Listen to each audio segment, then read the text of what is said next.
কি ভেবেছে আমাকে বলছে অ্যাসেম্বলিতেও ঢুকতে দেবে না। আমি as MP I am not allowed to enter. কেন ঢুকতে দিয়েছো? গালাগালি দিচ্ছে, লাথি মারছে, মুখে পেটে লাথি মারছে। আমি গণতন্ত্রের দরবারে দাঁড়িয়ে আছি, কারো বাপের জমিদারি নয় এটা, এটা জনগণের জমিদারি, এটা জনগণের জমিদারি। হ্যাঁ, কিছু নেই, সব কেড়ে নিয়েছে। আমি রোজ আমার মারে।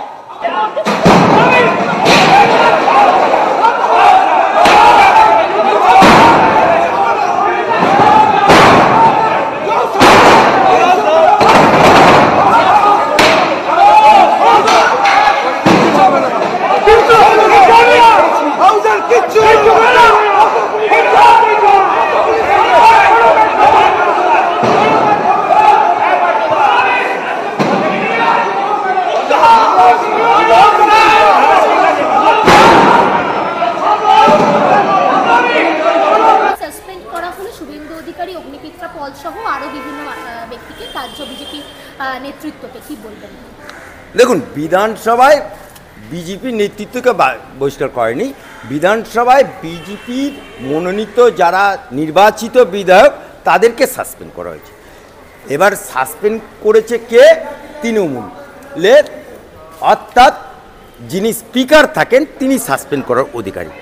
তা তৃণমূল যে তৃণমূল সরকারের যিনি স্পিকার তিনি যে সাসপেন্ড করলেন, তার আগে আমি খালি দুটো কথা মনে পড়ে দিচ্ছি।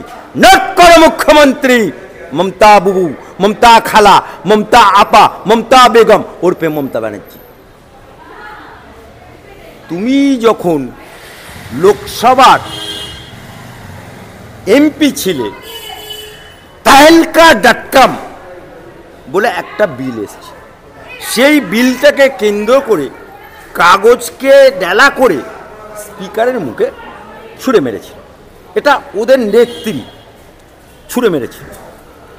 আবার এই মমতা ব্যানার্জি সিঙ্গুরে টাটার কারখানাকে কেন্দ্র করে উনি আন্দোলন করার জন্য গাড়ি করে যাচ্ছিলেন। ডানকুনির বোঁদের বিল মাইতিপাড়াতে আটকে দেওয়া হলো বামপন্থী পুলিশ। সেই সময় গাড়ি ঘুরিয়ে নিয়ে এসে বিধানসভা চলছে অধিবেশন, সংবিধান হাতে করে নিয়ে বামপন্থের আমলে এই যে বিধানসভাটা দেখছেন, এই সমগ্র বিধানসভাটা তৃণমূলের বিধায়করা ভেঙে চূর্ণ বিচ্ছিন্ন করে দিয়েছিল। সংবিধান হাতে করে, সংবিধান মানছে না, বামপন্থের পুলিশ মানছে না, আমাকে ডানকুনি ঢুকতে দিচ্ছে না বলেছি, দিয়ে সমগ্র বিধানসভাটা ভেঙে চুরমার করে দিল। সেই ভাঙা টেবিল, ভাঙা চেয়ার সমস্ত এই সরকারি সম্পত্তি। এটা বামপন্থের বাপের সম্পত্তি ছিল না, এটা মমতা ব্যানার্জির বাপের সম্পত্তি ছিল না, মমতা ব্যানার্জির শ্বশুরের সম্পত্তি। ওনার তো বিয়ে হয়নি, তো শ্বশুর হবে করতে। তাহলে সেই সম্পত্তি তখন উনি ক্ষমতায় আসেনি। আর আজকে উনি ক্ষমতায় এসে সেই বিধানসভাতে উনি বসছেন। বিধানসভাতে জায়গা পাল্টায়নি। সেই ভাঙা চেয়ার, ভাঙা টেবিল, সরকারের টাকা, জনগণের টাকা সারাতে সমস্ত নতুন করে করতে হয়েছে। আজকে সেই চেয়ারে বসে আজকে বিরোধী দলের লোকেদের কাজ হচ্ছে যে সরকার যে ভুল পদক্ষেপগুলো নেবে, সরকার যে ভুল সিদ্ধান্তগুলো নেবে তার দৃষ্টি আকর্ষণ করা বিরোধী দলনেতার এবং বিরোধী দলের বিধায়কদের। সেই কাজটাই ওরা করতে গেছে এবং বিরোধী দলনেতা মোশন এনে স্পিকারের দিকে এগিয়ে গেছে এবং কিছু লোক ওই যে বিলটা পাশ করছিল কাগজের ডালা করে কেউ ছুঁড়ে মেরেছে। এতেই ওদের 4 জন সাসপেন্ড হলো। ঠিক আছে, সাসপেন্ড, কিন্তু ওদের মধ্যে যে বিধায়ক আজকে উপস্থিত নেই, সে বাড়িতে না কোথায় জানি না, তাকে কি করে সাসপেন্ড করে? হ্যাঁ বলুন তো। আমি হাইকোর্টে উকিল উপস্থিত নেই, আমি অনলাইনও কনফারেন্স করিনি, তাহলে আমার নামে কেস কি করে হয়? ঠিক সেই রকমভাবে ওরা যে গণতন্ত্রর পূজারি বলে, সেটা যে অগণতন্ত্র হচ্ছে সেটা তার জলজান্ত প্রমাণ। এই কারণেই গতকাল বিরোধী দলনেতা মুখ্যমন্ত্রীকে বয়কটের ডাক দিয়েছে এবং মমতা ব্যানার্জিকে নতুন করে আয়না দেখাবে। শুভেন্দু অধিকারী বলছে আমি গর্বিত, আমি হিন্দুদের ভোটে বিধায়ক হয়েছি। সেটা ওনার ব্যক্তিগত ব্যাপার, কারণ ভোট যখন হয় হিন্দু মুসলমান দেখে ভোট হয় না, নির্বাচন কমিশন দ্বারা ভোট অ্যানাউন্স হয়।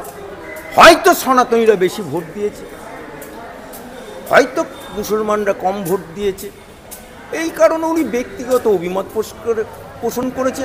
সেক্ষেত্রে ওনার ব্যক্তিগত প্রশ্নের উত্তর উনি দেবেন, ওনার মুখের উত্তরটা আমি বলব। বলছেন যে মোল্লাদের সরকার চলছে, এই সরকারটা পশ্চিমবঙ্গ সরকার কি মোল্লাদের সরকার কিংবা মুসলিম সরকার? এই যে সরকারটা চলছে মোল্লাদেরও না মুসলমানদেরও না, জিহাদিদের সরকার চলছে, কতিপয় লুটেরাদের সরকার চলছে।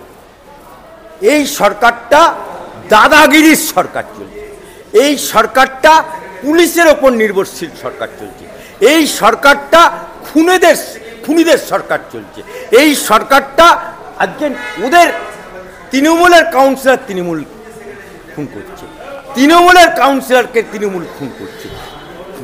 শওকত মোল্লা আরাবুল মোচমানে পেঁদাপেদি হচ্ছে।